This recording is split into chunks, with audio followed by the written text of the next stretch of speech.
Hi everyone, and welcome to Money Talks, ang inyong tagapaglingkod sa pagpaparating ng iba't ibang pananaw sa usapang etika to better understand not only what is right or wrong, but also the values and virtues that explains and guides our actions.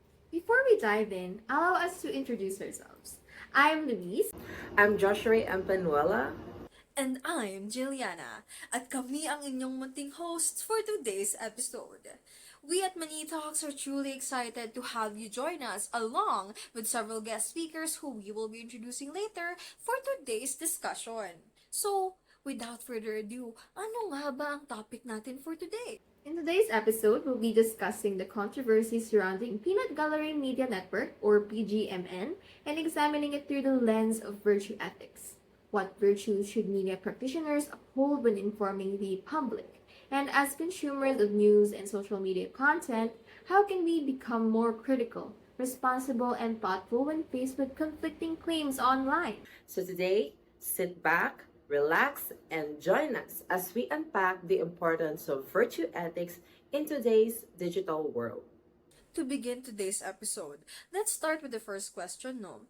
Ano nga ba ang peanut gallery issue and why is it ethically important? Well, partner, the Peanut Gallery Media Network, or PGMN, became the center of a major controversy in the Philippines after its founder, Franco Mabanta, along with 4 associates, were arrested by the National Bureau of Investigation, or NBI, on May 5th, 2026, I think, over allegations of extortion. According to the NBI, Mabanta allegedly demanded 300 million pesos from later Representative and former House Speaker Ferdinand Martin Romualdez in exchange for withholding the publication of video content that is supposedly linked him to the corruption within the House of Representatives.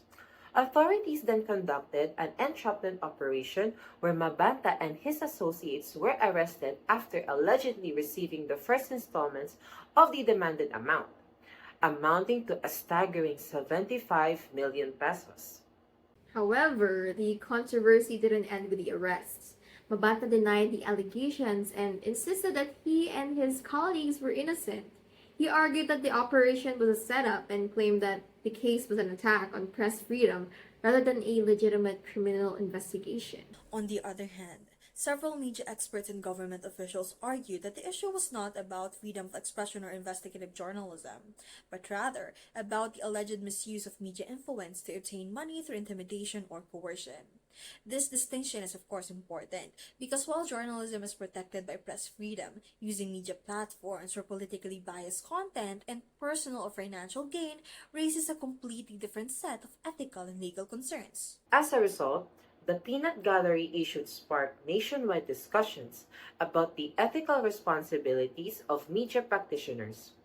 It challenges to think where we draw the line between responsible investigative reporting and the abuse of media power, raising questions about the accountability, integrity, and the influence that digital media personalities have over public opinion. So, with that in mind, halina't himay-himayin ang PGMN issue sa pananaw ng virtue ethics. Now that we have a better understanding of what happened, it's time to analyze the issue from a virtuous ethical perspective.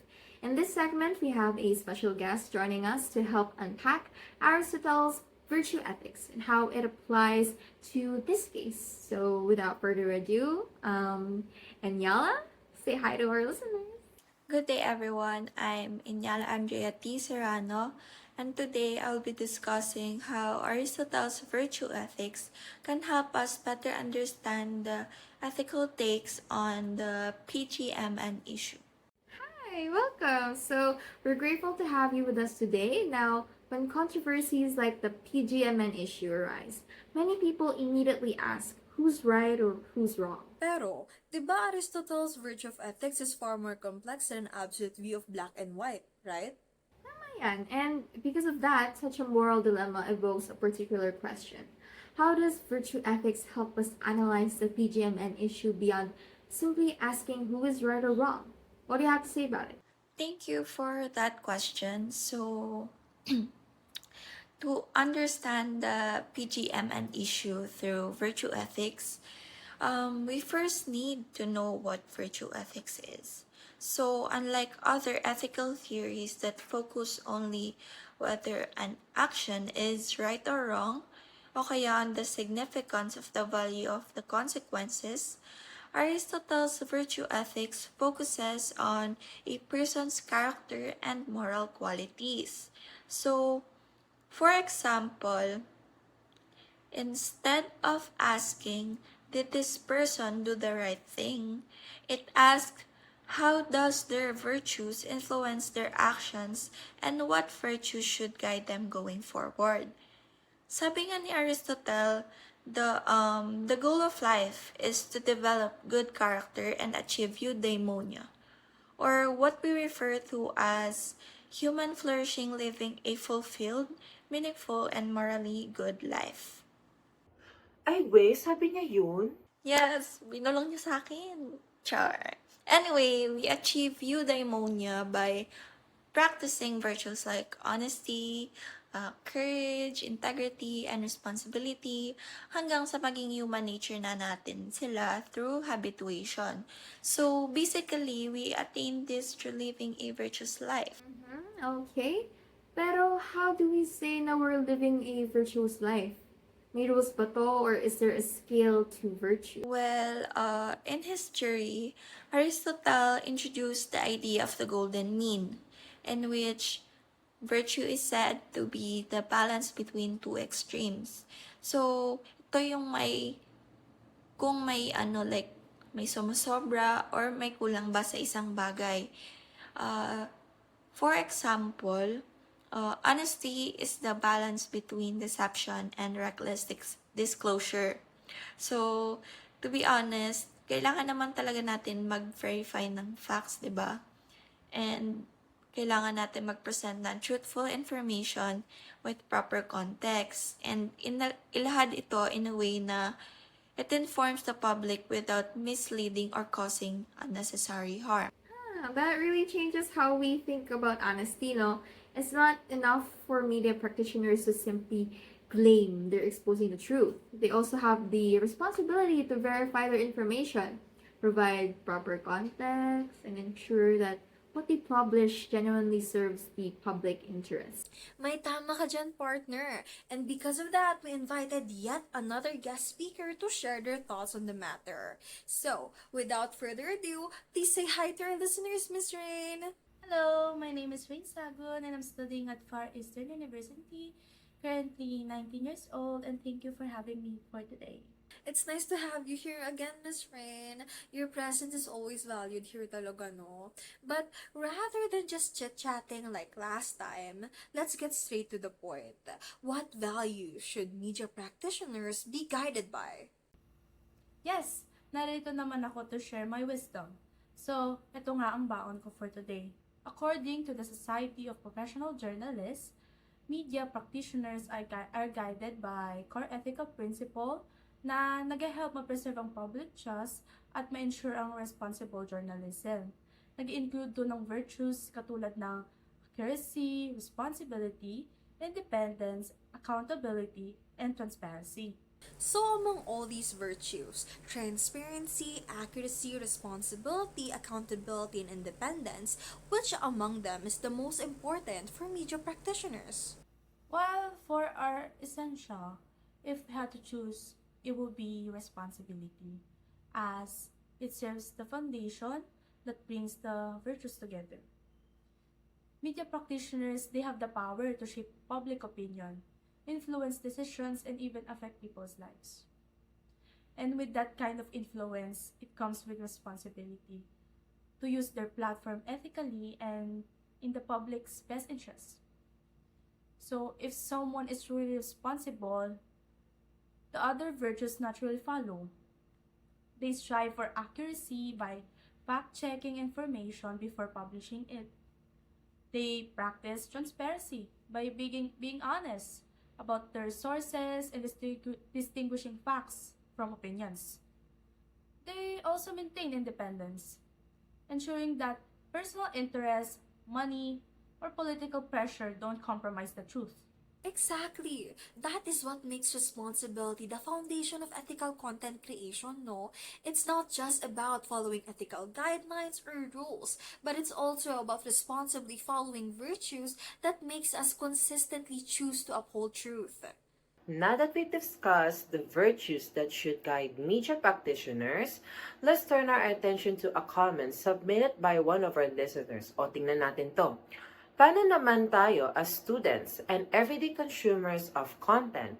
Do we also have virtues that we should follow? Oo naman, ang kabog ng question. At dahil dyan, meron na naman tayong guest speaker. So, say hi, Marga! Hi everyone, I am Margaret Taluban and I'm happy to be here with you today and I'm excited to share my thoughts and be part of this discussion. Media practitioners are not the only ones responsible for protecting the truth. As consumers of information, we also have a role to play. That's why we should be guided by virtues like critical thinking, open-mindedness, prudence, responsibility, and intellectual humility. These qualities help us evaluate information carefully instead of believing or sharing everything we see online. What do you mean by these virtues? Can you elaborate? Una sa lahat, we should develop critical thinking. Instead of believing everything we see online, we should question claims, verify facts, and rely on credible sources before accepting or sharing information. In terms of open-mindedness naman, this means we should be willing to consider different perspectives and evaluate evidence fairly rather than assuming our own views are always correct. Exactly. Open-mindedness isn't about agreeing with everyone. It's about willing to learn and understand all perspectives before making a judgment.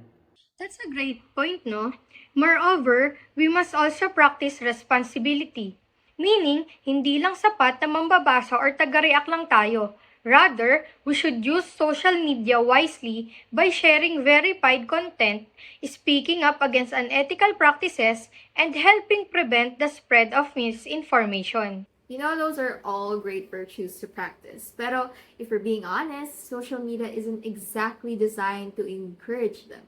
It's fast-paced, mostly emotionally driven, and often pushes us to react immediately instead of thinking things through. Kaya nga maraming away sa online forums. True ka dyan, partner. With just one click, we can like, share, or post anything online without actually considering whether it's accurate or just. So, ang tanong ko in regards to that, ano dapat ang gagawin natin in order to avoid making such impulsive decisions online? Well, if you ask me, when facing rage bait or kaya when you're emotionally disgruntled by a post, instead of immediately reacting, we should also practice prudence, or sa ibang salita, thinking before we act. Before reacting to or sharing a post, we should pause, sit down, and ask ourselves, is this information accurate? Could sharing it help or harm others?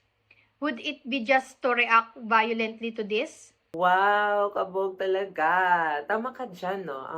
Instead of reacting based on our emotions, we should take a moment to verify the information and think about the possible consequences of our actions. Sometimes, just a few extra seconds of critical thinking can make a big difference in preventing the spread of misinformation. So, to wrap it up, analyzing the PGMN issue through the lens of virtue ethics was never just about knowing who's right or wrong, but rather it was about knowing their character. Was it really genuine public service, or was it greed disguised as journalism? Tama, and that responsibility goes both ways. Media practitioners need honesty, integrity, accountability. Pero tayo, as consumers, we also need critical thinking, prudence, and humility too. Kasi yung virtue ethics shifts the question from sino mali to sino ba talaga ako kapag nagre-react ako, nag-share ako, or nananahimik lang ako.